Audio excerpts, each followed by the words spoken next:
All right. Here we are, everybody. Welcome to the Grind and Gratitude Show. I am Danny Stone, and I dedicated my life to helping people level up their lives and their businesses. Now, on this episode, we got a very, very special guest. We got my friend Tash Jefferies here, and she's going to chime in with all kinds of advice and stories and all kinds of things to kind of help you move through your life. But before we kind of jump into talking to Tash, let me just read a quick little bio that she has here. So Tash is the founder of Diversa Work, company building AI-based technology aimed at increasing diversity of hires, specifically of women and people of color, within global tech startups. Most recently, Tash was an entrepreneur in residence with the 500 startups in their Saudi Arabia Accelerator program, and she still supports founders and startups across the MENA, Middle East, North Africa region. She's a digital and social media strategist that works globally and calls Nova Scotia, Canada, her home. Welcome to the show, Tash. Thanks so much for having me. Hello, everybody. So great to see you virtually. It's all virtual. And, you know, one thing I forgot to mention is that Tash and I have known each other for like 25 years. So she's a great friend of mine. But, you know, just because she's a good friend doesn't mean that I would have her here just because of that. I brought her here because she has some great information that's going to help all of you figure out your life, you know, move through entrepreneurship and all that good stuff. So how you doing, Tash? I am always doing amazing when I get to sit down and chat with you, Danny. Like, these are the things that I look forward to in the year, in the weeks. No, this is awesome. Yeah, we always have great conversations. We do. You know, one of the things that I kind of wanted you to start with is, you know, you're a sales and marketing strategist. Yes. And what is that? What is that, and how do you kind of help people? Sure. Sales and marketing strategist, the best way to think of it is I understand what your product is, what the value is that you bring to people, and try to find you the shortest path to getting people to say yes to what it is that you do. So one of the biggest things that I do, especially when I work with tech startups, doesn't matter whether they have software as a service type product, or if it's a physical product, or if it's another technology. I help companies be able to figure out what's the value you're really giving to people, and how do you lay it out as clear as possible in one go. So literally you're just moving them from one step to the next, to the next, to the next, until you get a definitive yes, and you get that contract signed, and you get that money in your account. And Get so that money. listen, it's all about that money. And so one of my biggest things that I've been doing with startups, especially if they're working in the corporate arena and trying to get those, because they tend to be long, like 6-month, 12-month sales cycles. One of the biggest things that I've learned to do is be able to shorten sales cycles from anywhere from 50 to 75%. So if companies come to me and it's taking them 6 months to sign a contract, in the usual case, I'll drop that down to 2 months.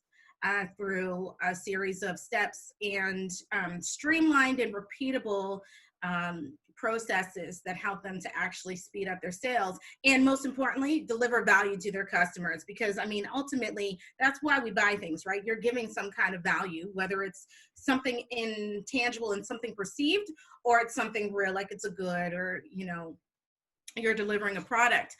So that's pretty much what I do, and I pretty love good it. at it. I love it. But you said the key word, though. I think it's value. You know, when I know a Absolutely. lot of people who are entrepreneurs who have this aspiration to be entrepreneurs, and it's always about the money. And I think it's about leading with value, right? And wouldn't you say that's the case? In every single circumstance, like when you can show people that they're getting something from whatever it is that you're doing, and you outline that like right from the beginning, right from jump. One of the first things that I usually tell people when they're in the sales arena is, you know what, you can start providing value from that first touch point. So whether you're online and it's a downloadable guide for something related to what you're doing, that's value. You can do it from that first call. If they decide to then want to book an appointment, you can give value there by sharing your expertise and telling them something that they don't know.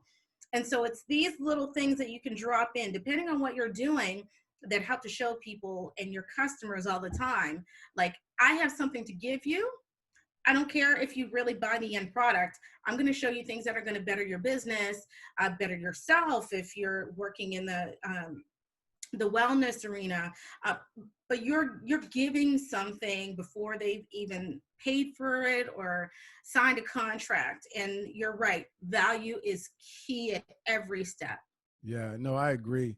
You know, I think a lot of people sometimes hold on to information, and we're living in an information age. Like people can get information, but the problem is it's not packaged up in a way that they understand. So if you can even do that, then they'll see it. They'll see that value. Thank you for giving me this free download, this free video, having this consultation, right? When you provide that before they're even a client, they're thinking once I become a client, I'm going to get even more value, right? Well, this is it, and it's almost like a teaser, right? If people can get a sample of what you're doing before they've even signed a contract, and one of the things that I walk my companies through when they start working with me is I'm like, take me along that sales journey and that sales process, and show me how you do. And what I end up showing them is like even right down to the last contract before they get that money, they end up finding that their close rate either doubles and sometimes it triples because I show them how they can put that value right into that document where you're showing that you listen. So you're, spitting right back at them what they said their problem was, but then you're taking it to the next level and you're saying, this is what I think your problem is. And what's better, here's the solution that I've outlined, and it's going to do this, this, this. And when people start seeing how your brain is working, they get a sense for how you work. And so you're more likely to close a sale because most people usually say it doesn't matter what line of work it's in. They're like, I've never seen someone do this like this. Right. And I'd say my understanding of how to process those and put those together is from my 7 years of consulting experience, because literally that was so structured. You gotta pull it in there, gotta use it. I've got to call you Dr. Tash. You be dissecting these problems, and you know what I'm saying? The doctor is in. Your new name is Dr. Tash. Okay, so Dr. Tash. So like, what is it like? Because you said that you were an entrepreneur in residence for 500 startups. Yes. Talk a little bit about that whole experience, like what 500 startups is and where you were working.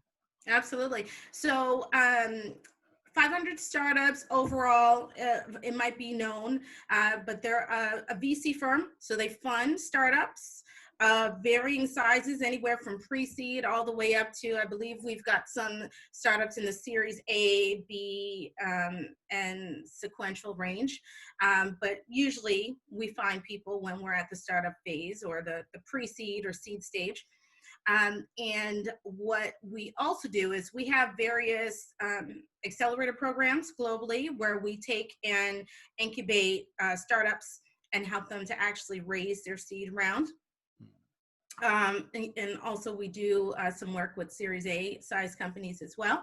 But then we also educate other investors around the world to show them how to deal with actual startups and founders and how to make sure that they're creating these fair deals. Because, and again, it's the reason why I decided to go work in Saudi Arabia. So that's an ecosystem that's new and up and coming. And I call it the Silicon Desert because I think it has the potential to actually be a huge hub, especially for people of color and women as well.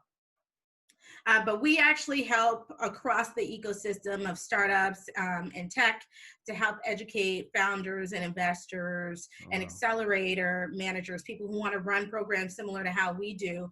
And we help them get established and understand the processes and help them put their own processes in place. That's crazy. To support the community.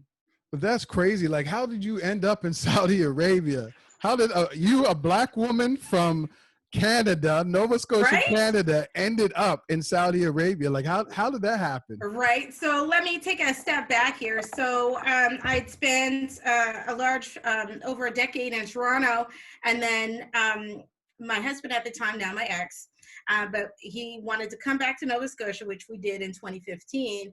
And then early in 2016, he was like, let's go to Silicon Valley. Let's be in the heart of it. And so we ended up living there.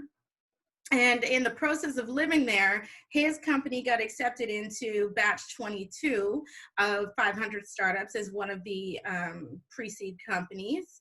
And when they got accepted in, this would have been in 2017, I became a mentor. So I've been mentoring with various companies in 500 startups in the entire portfolio since 2017. And then it must have been, it would have been January of 2019, because that's when I first started going down to Saudi. I got reached out to by a colleague. She's now one of my dearest friends, and she's still a colleague as well. But at the time, she was like, you just fit the perfect match. You've worked with 500 startups, so you know how we work. You've been a mentor with us. You've been a startup founder, which I was. I was a part of 2 startups, including that startup. The startup, which was called Taza, was a technology that my ex had built for women, specifically in the MENA region, in the Middle East and North Africa. And so she was like, you have everything. Oh my goodness. There is an accelerator program that's launching in Saudi. It's the first one of its kind. Wow. Did you want to go? And literally it was like 5 days. I had 5 days to make, if I said yes, I had 5 days to prep. And so I did say yes. I checked it out. I was like, I don't know what's going to happen over here, but let's go see.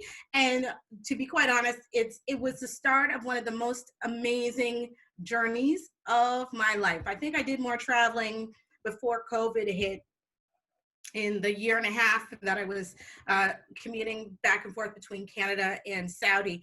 I think I traveled more in that year and a half than the previous 5 years. But Tash, what was it like? That's a big leap. Like, when, a lot of people who are listening to this are going to be like, I live wherever I live in the world, but to jump up and go halfway around the world to work in a country I don't even know, what was it your mind to be just like, yep, in 5 days, by the way, right. So what made you make the decision? Like, I'm doing this. Right. So there were a few things. So first of all, one of the biggest things was I had known 500. I had worked with them before, but it was usually just a few hours a week when you're mentoring other portfolio companies, right? But this was a chance for me to really get in and understand how the program works, understand and get to interact with more of my team members. And most importantly, I know that the work that I do with startups works because I had seen it working in San Francisco when I was mentoring the companies there. And I thought, this is really a big opportunity. Now, mind you, I don't know how many interventions with family members who were like, you're not going over there. It's a Muslim country. You grew up Christian. They don't like women. What are you doing? But I had to, first of all, I'm a risk taker. And I think that's a huge thing. Being an entrepreneur and a startup founder, you have to be. Because, even for the fact that you're trying to build something that has not existed before in the way that you're building it, you're a pioneer. And so I thought, this is a huge chance for me to further my career, for me to do what I love first and foremost, because I love working with founders who are so energetic and they're passionate about what it is, the problem they're trying to solve. And so I love that. And I get to experience a whole new culture. And I've been wanting to work in the MENA region in the Middle East for a lot, at least 5 years. And so I thought all of these things are aligning, and this is not by chance, really. This has been years of me lining up all of these experiences in my life, saying that I wanted to do this and holding that intention. And then when the opportunity came up, I was like, it's not a question, I'm going. Okay, so let's start closing up the house. I had a house in Stewiacke at the time, and let's shut it down. Let's get stuff going. Let's just prepare for this trip. Wow. But it was just about, this was an opportunity to do things that I'd always said I wanted to do. And it was extremely risky, mind you. Again, all the stories that we probably hear about what happens in Saudi. And so at that point in time, I had just seen the stories in the media and it wasn't that great. But I'm like, I want to see for myself. So I'm going to take that risk and I'm going to go and see what happens. And again, it was a game changer and a life changer. So how has that experience kind of changed your life? Like, how is working over there and experiencing the culture in Saudi, how did that change your life? Well, first of all, or has it, I should say? It absolutely has changed my life. And the first thing I want to say is, and we talk about this, Danny, all the time, where it's not about, don't listen to everything you hear, because people can talk all they want. But if they don't have the experience and they've never been there, then what are they talking about? They're just talking out of thin air. It's useless. And so the first thing that I realized is that when I got there and I started experiencing the culture and I started working with people, I realized that all the stories that we got over here in North America was garbage. First of all, women were driving. Not everybody wore hijab, so I could wear my hair exactly how it is. We do wear abayas, except just before I had left, abayas were optional, so you didn't have to do that. Men were not chauvinistic. I felt more appreciated and acknowledged for my skills than I ever did in Silicon Valley. And so it opened my eyes to this whole new culture, this whole new way of living, understanding the Muslim culture and faith and how they engage and how they do business, and like prayer throughout the day. Boy, I won't even tell you, that was a hard one to get used to. Everything shuts down. So you want a coffee? Ain't happening. You want food? Ain't happening. You better learn how to bring stuff because everything just shuts down. So it took getting used to, but it opened my eyes to be able to understand a whole new culture, a whole new way of life. Again, it gives me exposure to how to deal with startups in that portion of the world as well, because things operate really differently. For instance, not everybody is using all the social media accounts how we use them here in North America. North America, we're very free, we're very open. People use WhatsApp over there. So if you're trying to build a campaign, a promotional campaign, get WhatsApp for Business and use that because that's where everybody is.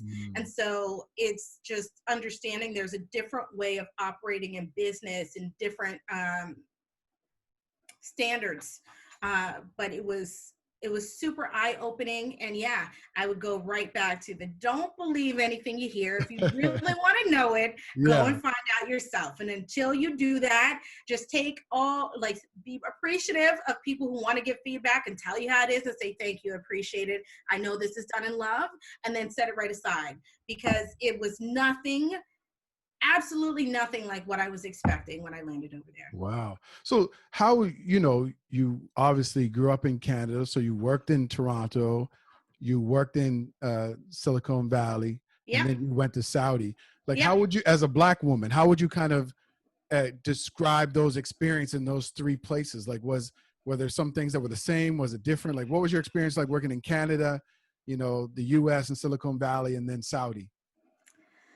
Wow, that's an interesting and loaded question. So one of the things I found when working in Canada that happened a lot is that if you hear me and you've never seen me, I'm kind of nondescript, in the sense that you can't really tell my ethnicity, my background, what have you. And I found a lot of times in Canada, there was an initial shock, like, oh, I think a lot of people expected me in the business world when they met. I had been working with clients for, 6 months, 8 months, and then I'd finally have an in-person meeting, and they'd just be kind of like, whoa, okay, you're totally not what I pictured from on the phone. It's like, that's okay, I never am. And it's so funny too, because I'm 5 feet tall. Apparently people think when they're talking to me on the phone, like I'm this 6 foot tall. If they do get that I'm a Black woman and it's come up, they expect me to be this big Amazon. Like, because you have a big personality. Exactly. But it's I found in Canada, they were just surprised. But in Silicon Valley, quite honestly, I found way more than I expected, a lot of condescension. Wow. And again, it was one of those things where you have this Canadian born and raised and Indigenous Black woman, and she's very well educated and very articulate, and she's a go-getter, and she's, fearless. There's a sense I got of intimidation there. Wow. And that's what I got in general from Silicon Valley. So it wasn't necessarily the greatest experience, but again, it fueled my startup and the work that I'm doing now, to be quite honest with you. And then when I got to Saudi, I found, first of all, I'll be quite honest, I wasn't expecting to find Black people over there. And there are I swear I ran into people who are doppelgangers of family members. I'm just like, how am I seeing my cousins over here? I'm sorry, what country am I in? And so there are a lot of Black folk over there and a lot of people who actually self-identify as Black Saudi. And so I found when I went over there, there was a almost like this instant sense of you're home. Yeah. This is a home for you. Yeah. And when it came to doing business, like engaging with people in the business community, they were so I felt completely different in that I felt an instant respect. They're like, wow, you came over here knowing what you did and still ventured here. And they're like, we know our country, we love it here, but it takes some chutzpah, it takes some guts to come Right. over, regardless of what that news is over there. And then when you're there, you just are welcomed. I felt so welcomed when I was there and acknowledged for the expertise that I do bring. That's And I must amazing. tell you, it was such a refreshing experience because, again, if I'd listened to what I was hearing before I went over there, it would have stopped me from going. Right, right. So have you always been like that? Does this just kind of like follow your intuition or listen to yourself or like, or have there been times where people really talked you out of something, that you really wanted to do or experience? So I think it's one of those things where I knew from a young age that I just I've just always known that I was different. And I was one of those people who was just like, Tasha, you're going to have to find your own way because your path is not going to look like everybody else's. And so, and I think I really felt that since I was like 5, Wow. because it was about at the age of 5. So, for anyone who doesn't know, there's a long history about my background. But I was adopted by my aunt. And so, my brothers and sisters are my cousin by blood. Go wrap your head around that one for a little bit. Listen to it again because a lot of my friends were like, what? How does that work? And I was in honors programs and I played the piano and was winning all kinds of prizes at the Conservatory of Music and things like that. And so from a young age, I was always like just different. And I had learned that if you don't embrace that difference, like the fact that I was adopted, the first day of school, I'll never remember it. I had kids I went to school with saying, "Ha ha, you're adopted," and I'm like, I know, because Right. my parents Wow. were super smart and explained to me how I came about and how I was raised, and I knew who my birth mom was. She's my aunt, raised as my aunt, but she's my birth mom, and so I knew all that.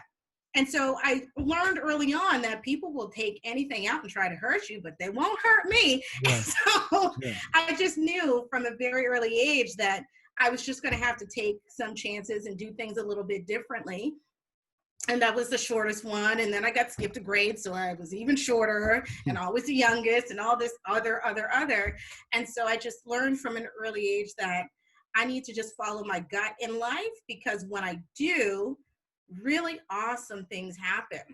Yeah. And so I used that philosophy even when I was younger. And there were years where it didn't seem like everything was going to work out, but I still have trust and faith. And that was something I was lucky and so blessed about, that I was raised in a family that taught me what, trust and faith is all about, right? Wow. Raised up with, a Christian home and grandmothers, the deaconess of your church and stuff. If you don't learn trust and Wow. faith, boy. But yeah, I get that part, but at the same time, like knowing that you were being raised by your aunt, like, that's, for a lot of people, they'd be thinking, well, my mother gave me up, so might be the opposite, where you don't trust people, right? They could have went the Absolutely. opposite way. Well, you know what? I mean, I'm sure there are too many people to count who might have had that. But let me tell you something. I was blessed in that my brothers and sisters are my brothers and sisters. They had never, even now, never at one point did they not make me feel like I was a brother or sister. My Right. mom, I swear, if you saw our bond, you'd think that I came from her, because Wow.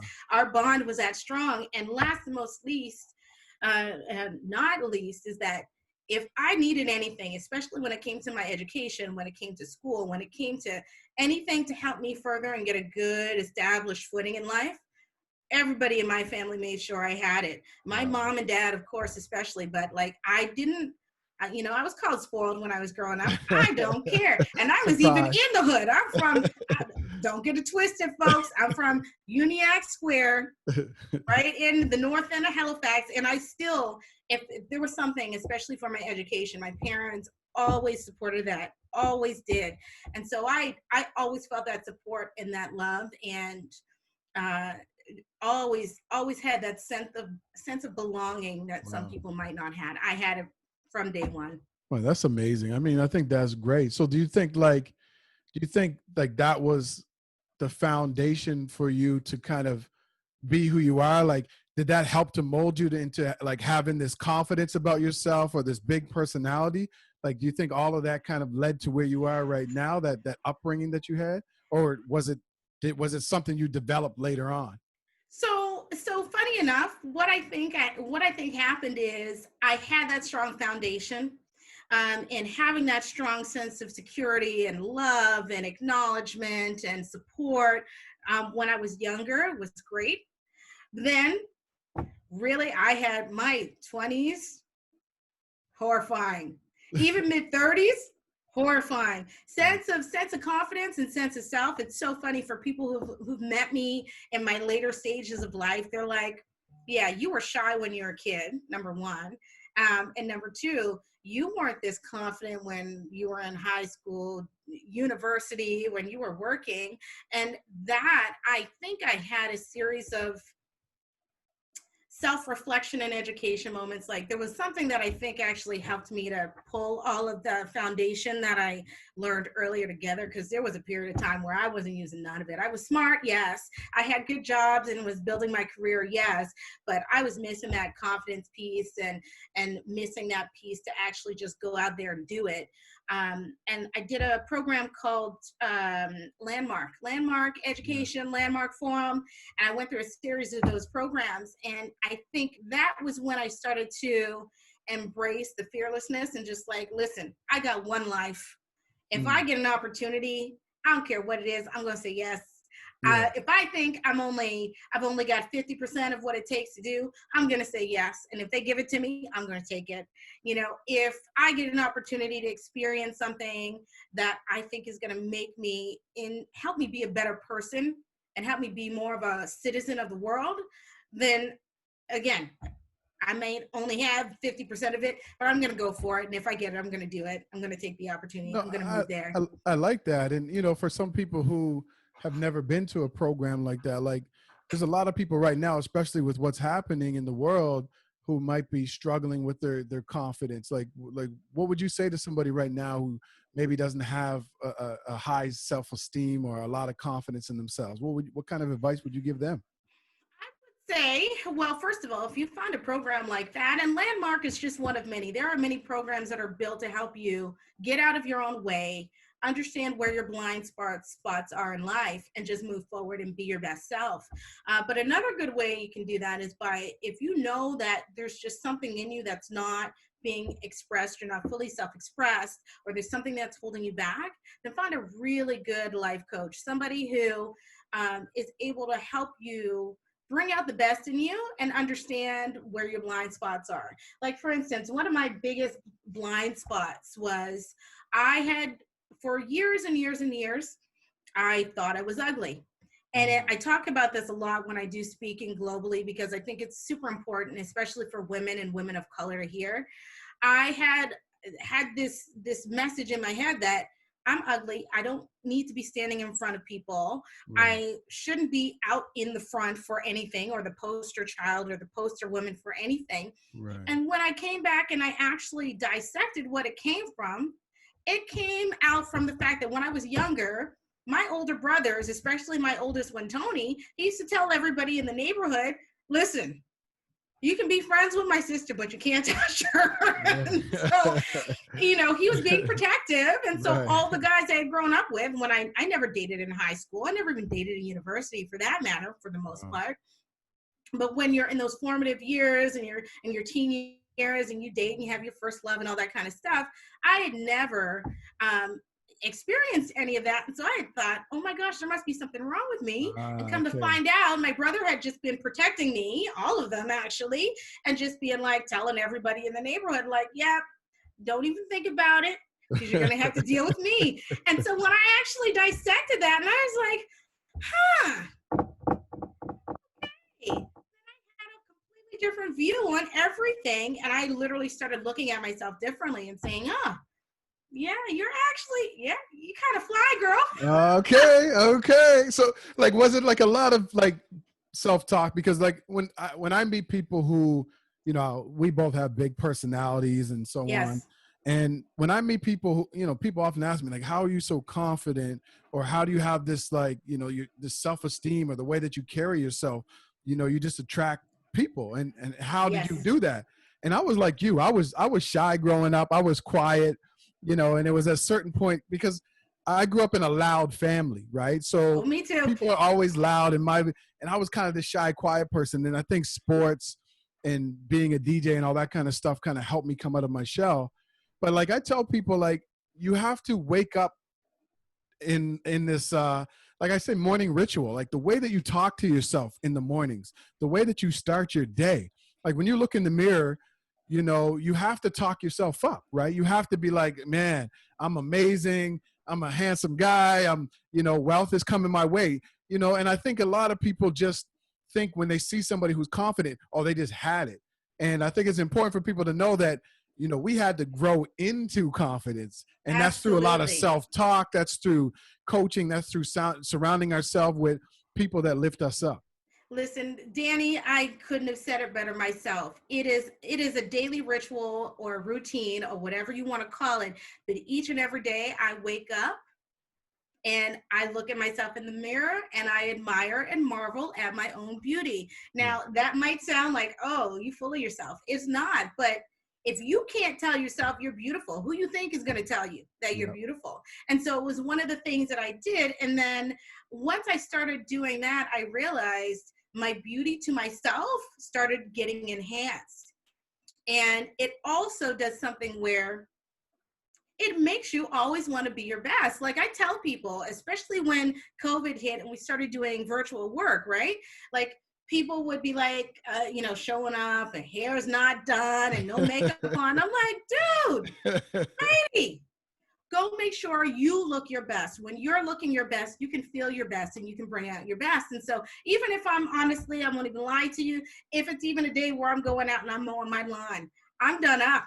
Yeah. If I see neighbors, they're like, how are you dressed up to go mow your lawn? Because I'm like, I ain't doing it for none of y'all. I do it for me. And if that's something that I need to do on any given day so that I can be a reminder to myself that I'm beautiful, I'm worthy, I'm amazing, I'm special, then I do it. And so for all of you who are listening, you need to have a daily ritual where you like literally you make love to yourself. You're like, I am all that, as Lizzo says, I'm my own soulmate. Like you have to fall in love with yourself. You really do. And it's the little things. It's how you treat yourself. Like I don't have anything ratty at night. I go to bed looking like top notch. And Yeah. again, it's one of those things that I do for myself. Even if I didn't have a partner, I do it for me because I want to feel loved and cherished by myself. And I think it's super important to have those daily rituals and not to let it slip. You might have 1 or 2 days, you get busy, you just fall asleep in your clothes and Yeah. like stuff like that. But for the most part, like commit to making yourself feel special and loved. Yeah, yeah, I think Really. that's where a lot of people. I think that's where a lot of kind of just sadness, a lot of lack of self-esteem, a lot of lack of self-confidence comes in because we put that on other people. Like we expect other people to make us happy. We expect other people to make us successful, to give us joy, to give us peace of mind. Like you own your own happiness. You're the owner of your story, right? Like Absolutely. just like your story, people come into your story and they can help to enhance your story. But like I think we have to get back to like giving to ourselves and loving ourselves and being kind and gentle to ourselves. Absolutely. You know? Absolutely. And one of the things that I'd heard, oh my goodness, I'm blanking on her name. She's a life coach and she's a speaker. And I Lisa can see her Nichols. face. Yes, Lisa Nichols. She was talking about the fact that when it comes to you have to fill up your own cup first. You shouldn't be giving to others when your cup is a half full or it's almost empty, and then you're going to try and give what you got. Then everything comes from a scarcity point of view. And it's the same with your self love, your self talk, being kind to yourself. your cup has to be overflowing. And the thing is, it's like you were saying earlier, Danny, then you're going to draw people to you because people are going to see that you live in such a world of abundance, and your energy is overflowing and your success is overflowing, and the opportunities that you have are overflowing, and people are going to be naturally drawn to you and say, oh, okay, she's got her stuff together, he's got his stuff together, then I want in on that train. What are they up to? And how can I be a part of that world? Always fill up your own cup. And it was something that when I heard it, I literally used that to translate to every single area of my life, not just the physical and my health, my mental, my relationships, my financial, my career. I always got to be bringing it, because nobody else can be. If you're not bringing it, why would somebody else want to? Yeah. Bring your A game all the time. Yeah. Be ready. I think as individuals, or, especially with entrepreneurs, like a lot of times we put other things ahead of ourselves, ahead of our own health and wellness and our own relationships and so on. And I think, most of the time we don't give those things attention until they start to fall apart. Like you're, as an entrepreneur, or not even an entrepreneur, just in your life, you're chasing money or your career or whatever. And then you just spend all your time and energy around that. And then you wake up one day and your partner's unhappy or gone. And you're like, oh, where did they go? You're 50 pounds overweight. And, and then you're trying to figure things out. So I think sometimes we have to kind of like step back and say, like, where am I at in my life? And this area of my life needs more attention, this area, and start like giving back to yourself before you try to run out there and be everything to everyone, or to live this kind of this type of lifestyle that you think people want you to live. Listen, Danny, and it's so funny because this is another chance for me to tell a cautionary tale to anybody who's listening. You know this because I remember you being there, you and Trudy, around the time when this happened, when I was working in consulting. This was actually the impetus or the driver for me to actually become a founder. I had a very stressful year. I lost one of my brothers, almost lost another brother. This would have been starting in February of 2011. And then in December of 2011, I got viral meningitis. I'd been working around the clock. I'd been doing consulting. I was stretching myself beyond my limits. I was living on fumes. I wasn't paying attention to my diet. I was super stressed with family stuff. There was just a whole lot going on. And then when I got sick, and viral meningitis, for anyone who doesn't know what that is, it's a swelling in your spinal cord. And literally just imagine having a migraine, but you're feeling that pain shooting through every single inch of your body. Wow. And when that happened, I was faced with that choice of what have I been doing and how did I get to this point? Do I want to live the rest of my life like this? Do I want to keep going down this path? And I literally had to make some instantaneous changes in my life when I was on my road to recovery. And that was one of the reasons why I became an entrepreneur, because I realized I can't keep living that kind of lifestyle. I need to put wellness back first and foremost in my life. I need to take care of my health and my mental well-being as well. I need to nurture my relationships and those people who mean the most to me. And I can't do that if I keep working these crazy hours and working according to somebody else's dream for me. Nope. I need to figure out what my own dream is for myself. And I use that to tell people, like, if you feel like you're starting to get burnt out, or you're feeling like nothing matters and nothing looks right and nothing feels right, and you're just feeling empty, because I was feeling empty for a while and just kept pushing it down and trying to ignore it, right? If you get any of those feelings, like, reach out for help. There's people who are always here who can help you make sure you get the resources. And please don't let a horrifying health incident be, the driver for you getting your life and getting back in control of your life. No, that's a good point, because, I used to work in the corporate world, and I used to see so much sick leave and stress leave. And at the end of the day, it's a job, right? If something happens to you, or you leave and you leave that company, they're just going to replace you with somebody else. And I've seen people give everything to their jobs and either fall ill or get let go. And I think that's a great lesson. Like, you have to put yourself and your family first. Your career and your business are second, right? And, you know, unfortunately, you had to realize this through falling ill. Yes. But, you know, like that whole experience, like taught you, like, I can't work for somebody else. I need to be in control of my own livelihood, my own health, and so on. And that's kind of what led you into entrepreneurship. So, in terms of your health, right? Like, what did you do to kind of turn that around? So one of the great things I can say that for if you haven't discovered one, I had one of the best naturopaths in the world. Shout out to Dr. Erin Wiley in downtown Toronto.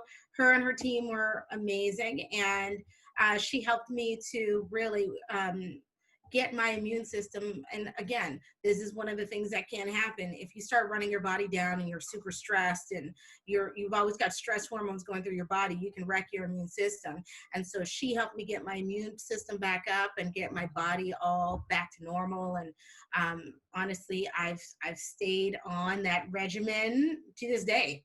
I Wow. mean, I say, you know, very eat lots of vegetables. People always make fun of me. They're like, "Are you a rabbit? Why are you eating all this green stuff all the time?" And I'm like, "Yo, I'm trying to be here for another 40, 50, 60 years if I can. So I'll whatever it takes."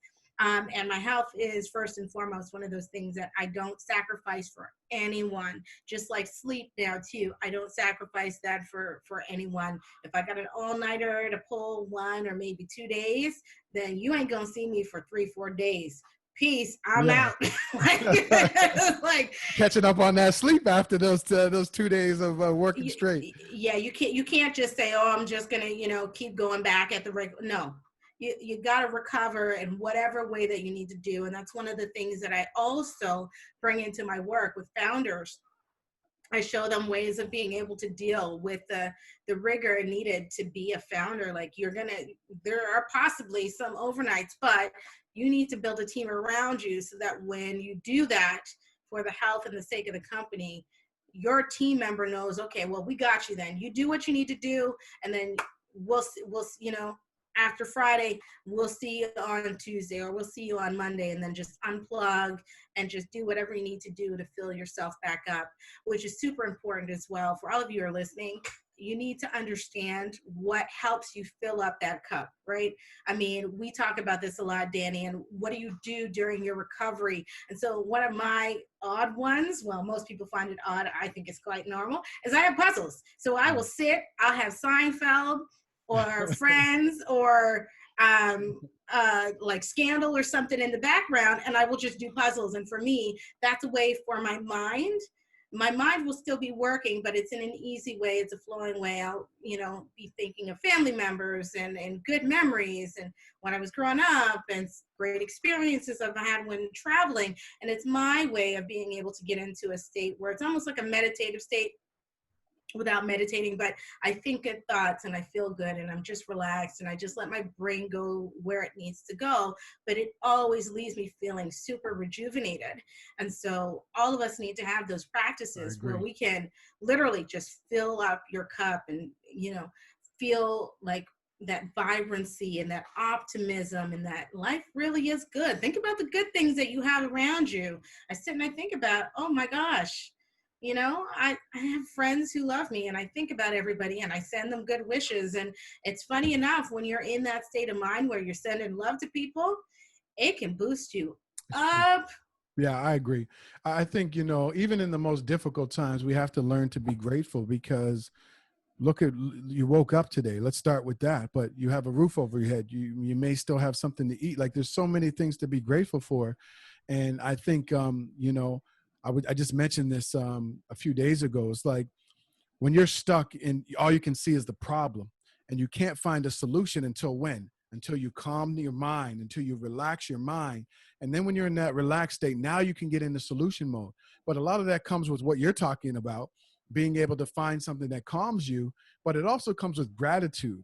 Like Oh, when you look yes. at the world through a lens of gratitude, because this is what happens if you're a very pessimistic person, you miss opportunities, you miss relationships, you miss blessings because of your mindset. You're focusing on all the things that aren't working.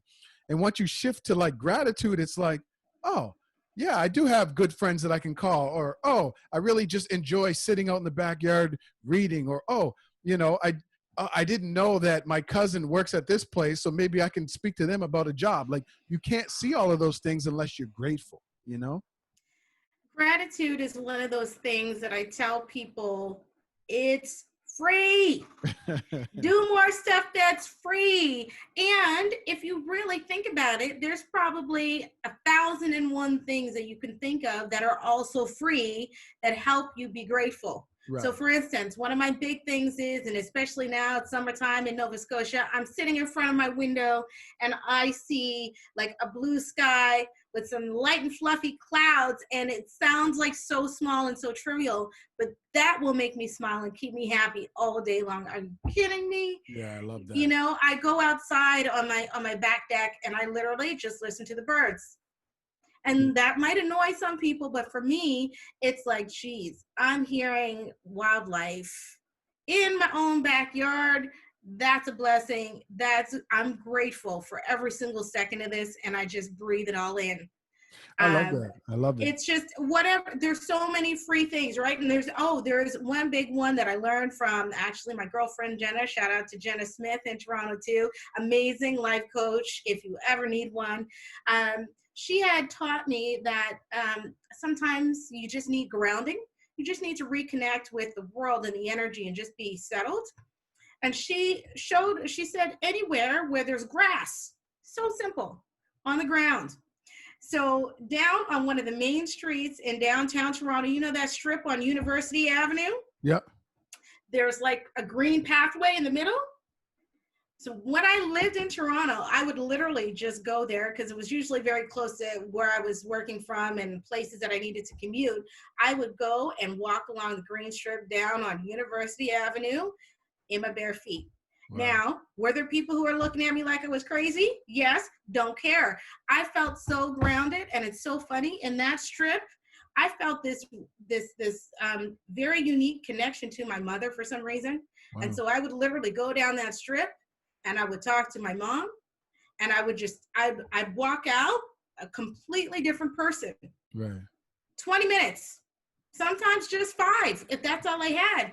But it would set me and my energy and my perspective in such a place of gratitude, because I would just be there and like in the middle of this city, there is this patch of green where I can go and just feel my energy and just, again, filling up my cup.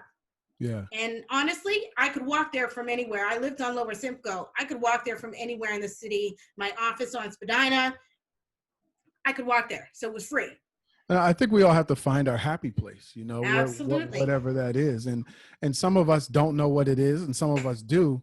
But for me, the whole goal in life is to play more in that happy place than every other place. So, you know, for me, it's like there's certain, you know, I love to go to Jamaica. It's one of the places I like to go. It's because I have family there.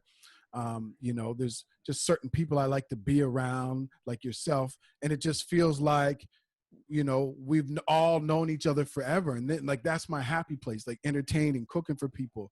And so I think the goal in life for all of us should be to, like, one, find your happy place. Like, what's that happy place? Who are the people that are there with you? And the other thing is, we're born to serve. So how can you, what can you do to use your skills and your passion to serve more? And those are the two things that I think that a big majority of our life is about: finding that happy place and being able to play to that more, and then finding it out, like, how to use your gift or your superpower to help more people. Listen, I love both of those things. Finding your happy place. And I would say keep experimenting until you find multiple happy places, because especially over the past few weeks, and Danny knows, sometimes with family, you get challenged. That's true. You know, you get tested. Yeah. And so I've had to pull from multiple happy places, because there are times when the first one you got don't work. So you got to keep going down that list, but you keep going until you find something that helps you to shift back into that good, positive, optimistic, gratitude-filled energy in that space. You need to have those ways to find your happy place. So have multiple ones, because there are days when some might give out. It's just, this is life, right? Life is unpredictable. And when it comes to the serving part, I cannot stress more. I mean, there were years during my entrepreneurship life where all I did was serve and nothing was coming through. I Oh was yeah, like literally definitely. just making enough to get by. And people were like, why do you keep doing this? Because it seems so stressful. And I said, listen, there's a plan and I just keep moving forward. And if I'm around people who need my help, they're gonna get it. Mhm. If I can give it and I have it in me and the ability to give, I will give. Now, there is one caveat, which is super important if you're working for yourself, if you're a founder and you also just want to be in this space and want to work for yourself.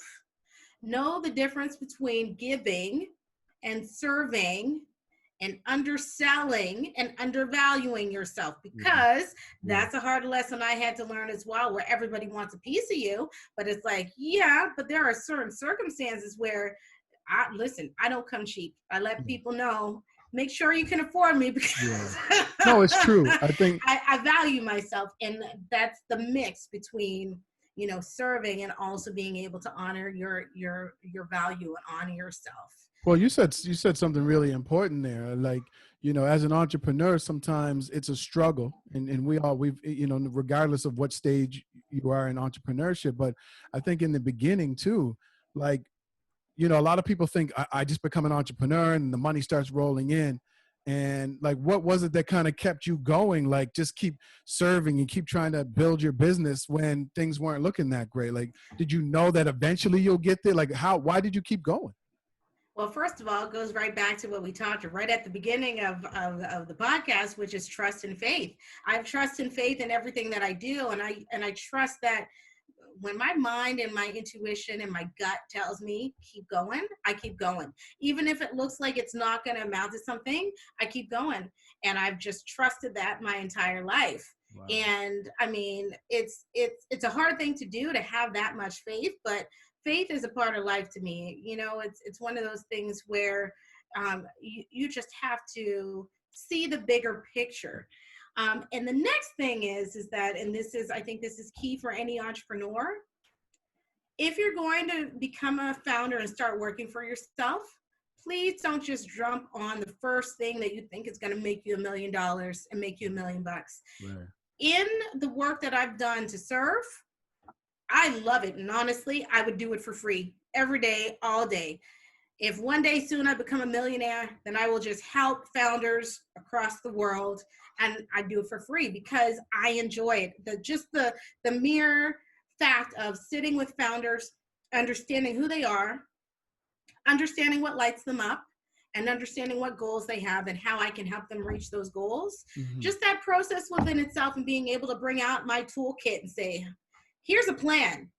This is what I think will get you there. Now go. Yeah. Like, that entire process of working with founders in that way just makes me come alive. I mean, I've had meetings, because I still have meetings with San Francisco and some with companies overseas in Egypt and Saudi. And like, it can be like 4 a.m. or 10 p.m. And I'll just be lit and like, all right, let's go. What can we do now? Yeah. Yeah. And it's because the passion is there. So if you're going to take that journey to be an entrepreneur, please let there be passion involved, because in some cases, that's all you got that's going to take you to that next step while you're not seeing results. I And you agree. just have to have that trust and faith that, you're going to get that call, and you're going to be ready when they Yeah. say, listen, we're going to send you somewhere and you're going to do this kind of work. Like, you Yeah. got to be ready. No, I think that's amazing. Yeah, you definitely have to be passionate. Start with passion. Don't start with trying to chase money. So, Tash, like, you know, you have this great personality. You're good at coaching and all these things. So, what would you say is your superpower? Like, if you had to choose something that is your thing, that you're really awesome at, your gift, what is it? Wow. Okay. I just got to pick one. Okay, hold on. Honestly, I think my superpower that has been the gift to me in personal, in professional, and business, and traveling the world is my ability. I get people. Like literally in the first 30 seconds. It's almost like I have a read on people. And not only that, but I'm super empathetic. So it doesn't matter what walk of life they are. They could be homeless.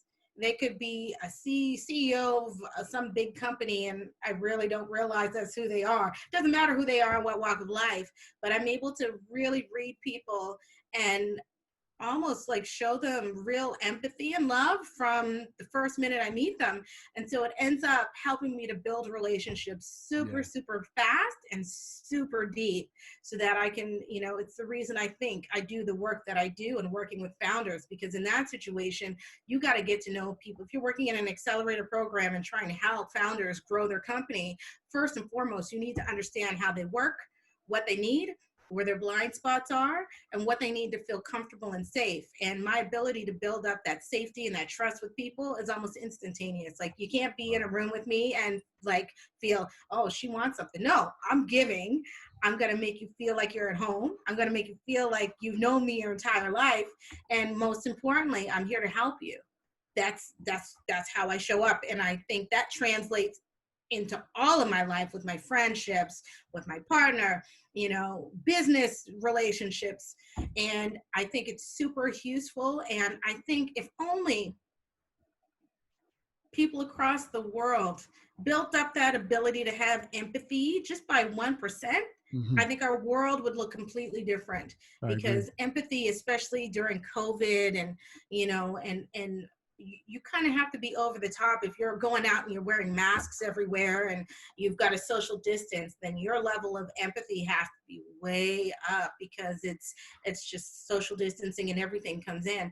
So for me, having that ultra sensitive sense of empathy and engaging with people, it's just, that's my ninja skill for No, sure. I think it's an amazing superpower. And I think you're right. The world would be a better place if people just were a little bit more empathetic and were just more in tune to people's emotions and feelings. And I think that's Completely. amazing. And it says a lot. I mean, we've been friends for a long time, and I can definitely attest to, like, that's just something that you're really great at. And when you have that, then obviously people are attracted to that. They're like, okay, well, I need to be around Tash because she just gets me, or she understands, or no judgment. And I think that's what we need to kind of develop more.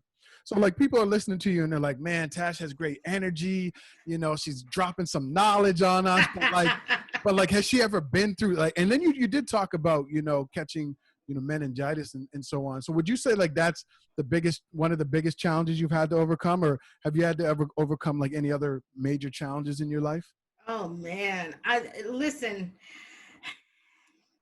there's that. I've gone through divorce, which for anyone who's ever gone through that, that's a life changer right there. Like, rediscovering yourself, being a single person again, that's a huge challenge, going through that. I've gone through challenges when I moved to Toronto, when I moved again to San Francisco. Saudi was different. Saudi, I felt like instantly I just hit the ground running, because it was so intense being there for a program and just so focused. But I mean, honestly, another big thing that I think impacted my life was I lost my mom early. I lost my mom at 16. So that meant when I was starting university, I was out on my own. I was paying my own bills. I was in my own place. Like, it was just pretty At intense. 16? So at 16, yeah. And I think, uh, you know, and then I've lost a lot of family members, like a lot. My older brother, and I just lost my oldest sister this March 10th. Sorry. March 6th, actually, yeah. So I mean, there's loss and there's tragedy in everyone's life, but I think what I'm gonna say is every single person on this planet has a tough road to hoe. Like, it's just, you've got your way, you've got your challenges and your tribulations, and I've had my share, but I can tell you, I've met so many people who've had it way harder than I do. And so what I'll take it back to is say, when you have those kind of challenges in your life, I think the best thing for any of us to remember is, what are those lessons that you've learned? If I could come back, and which I do, to all those challenges in my life, the lessons that I've learned from them are all positive things. They make me a better person. They make me more compassionate. They make me more empathetic. They also make me really a lot less stuck to outcomes in life, right?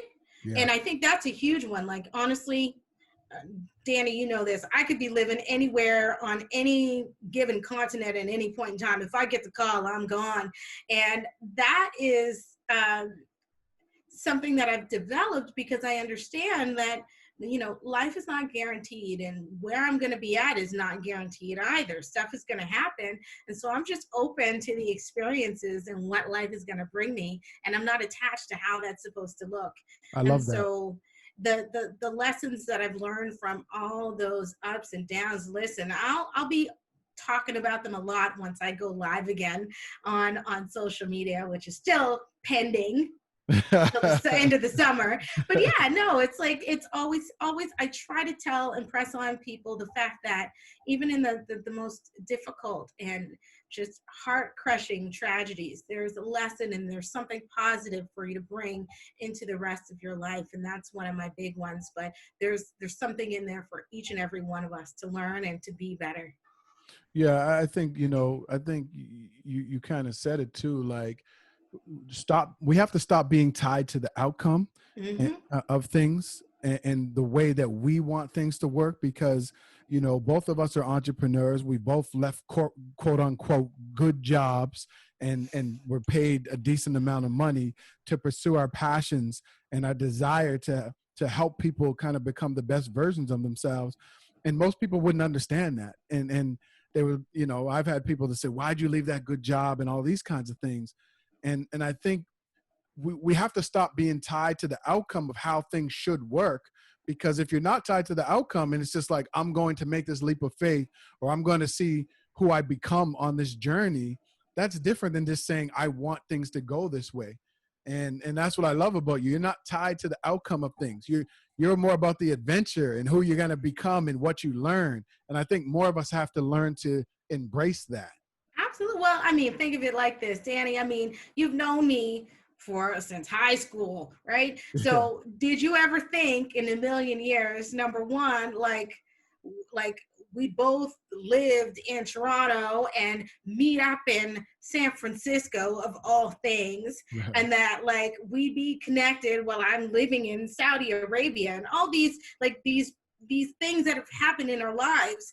Would either one of us have imagined them?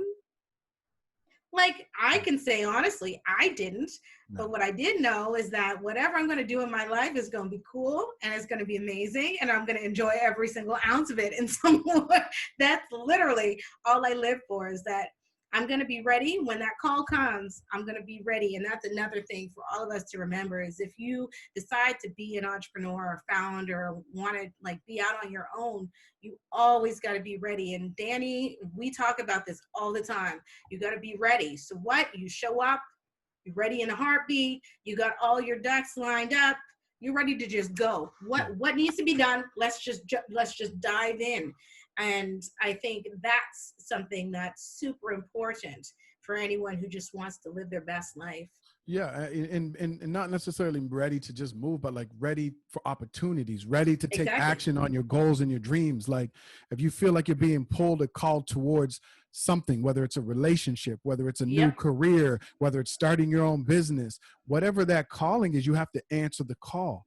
And so many of Absolutely. us we focus on the how, like, I can't do that, I don't know how, as opposed to the why and the what. Why are you being called towards that? And I think that's the thing for a lot of us, that we just have to forget I don't know how, or I don't know how this is going to work out. If you feel like you're being pulled towards something, you have to answer that call. So Absolutely. we got about 4 or 5 minutes, before we kind of start to wrap up. But like, you've already given lots of great advice to people, but like, there's a lot of people who right now who might be feeling stuck or feeling lost in life, or, feeling like they've fallen off track, or they're really trying to find something that they're passionate about. Like, what advice would you give to someone who's trying to find something that they're passionate about, or something that inspires them? Right. Well, the first thing I'd say is like literally, like we got the internet.